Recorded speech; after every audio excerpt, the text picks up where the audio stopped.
Ano nga ba ang needs? Mga bagay na importante para sa kaligtasan at pagpapatuloy ng buhay. Kung wala ang mga ito, maaaring magkaroon ng negatibong epekto sa kalusugan o buhay ng isang tao. Mga katangian. Pangunahing kailangan para mabuhay.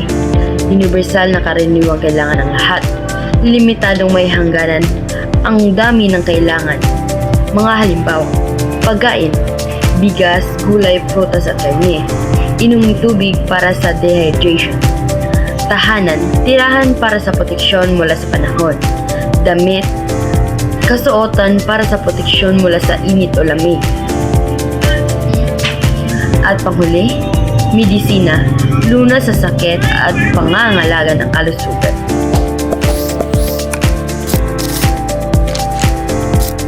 Tumayo naman tayo sa wants o kagustuhan. Mga bagay na ninanais ng isang tao ngunit hindi kailangan para mabuhay. Ito ang mga bagay na nagbibigay ng kasiyahan o kaginhawaan. Mga katangian, hindi pangunahing kailangan para mabuhay. Nag-iiba depende sa individual. Walang hangganan, walang limitasyon o dami ng gusto, bilhin o maranasan. Mga halimbawa nito, mamahaling cellphone, pinakabagong modelo ng smartphone. Branded na damit, mga damit mula sa mga sikat na designer. Libangan, pagpunta sa sine, concert o paglaro ng video games. Mamahaling sasakyan, sports car o luxury SUVs. Pagkain sa restaurant, pagkain sa mga mamahaling kainan.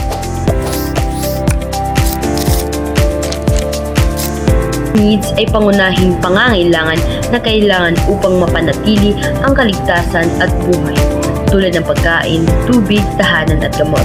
Samantala ang wants ay mga kagustuhan na nagbibigay ng kasiyahan ngunit hindi mahalaga sa kaligtasan, gaya ng mamahaling gamit, libangan at mga luho.